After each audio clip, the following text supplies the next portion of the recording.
बच्चों, इस अंश में हम देखेंगे अगले कारक के भेद। तो इसका चौथा भेद है संप्रदान कारक। संप्रदान कारक का अर्थ है जिसके लिए वो क्रिया की जाती है।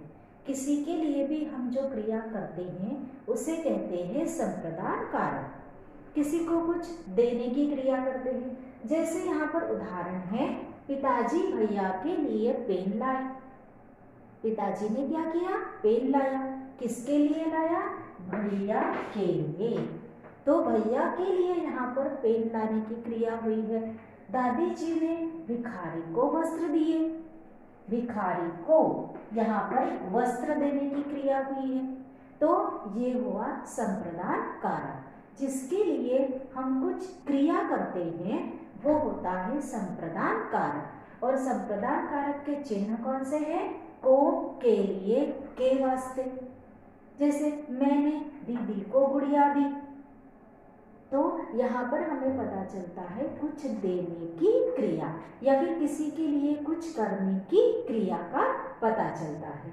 उसके बाद अपादान कारक। अपादान कारक का जो चिन्ह है वो करण कारक की तरह है, मगर इसमें अंतर है। जैसे करण कारक में साधन का पता चलता है और अपादान कारक में अलग होने की क्रिया का हमें पता चलता है। जैसे बच्चा छत से गिरा। कहाँ से गिरा बच्चा? छत से गिरा। वो छत से अलग हो गया है। बादलों से ओले गिरे। बादलों से ओले गिरे। यहाँ पर बादलों से ओले गिरे अलग होने की क्रिया का हमें पता चलता है। तो जिससे कोई वस्तु अलग होती है उसे अपादान कारक कहते हैं। जैसे बच्चा छत से अलग हुआ, बादलों से ओले अलग हुए, तो ये हुआ अपादान कारक। अपादान कारक अर्थात इसमें हमें अलग होने की क्रिया का पता चलता है। उसके बाद हमारा छठा प्रकार है अधिकरण कारक। अधिकरण कारक में हमें पता चलता है उस की आधार का, उस क्रिया के आधार का हमें पता चलता है, हमें बोध होता है, तो उसे कहते हैं अधिकरण कारक। जैसे तालाब में कमल खिले हैं। कमल खिलने की क्रिया हुई है, मगर वो कहाँ पर हुई है? तालाब में। उस क्रिया का आधार क्या है? ये तालाब। और इसके जो चिन्ह हैं अधिकरण कारक के वो में और पर, ये दो इसके चिन्ह हैं। तो तालाब में कमल खिले हैं। कमल खिलने की क्रिया का आधार है तालाब। उसके बाद मेज पर चाबियां रखी है। मेज पर चाबियां रखी है। चाबियां रखने का आधार क्या है? मेज। तो बच्चों अधिकरण कारक में हमें पता चलता है उस क्रिया के आधार का कि वो क्रिया कहाँ पर हुई है, उसका आधार क्या है। उसके बाद है संबंध कारक।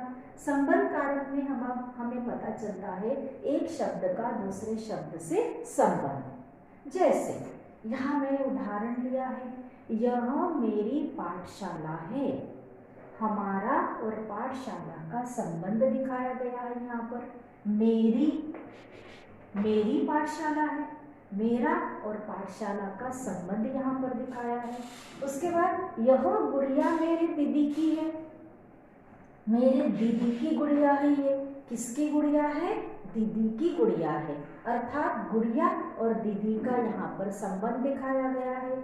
मेरा और पाठशाला का संबंध दिखाया गया है। तो संबंध कारक में हमें पता चलता है एक दूसरे का संबंध।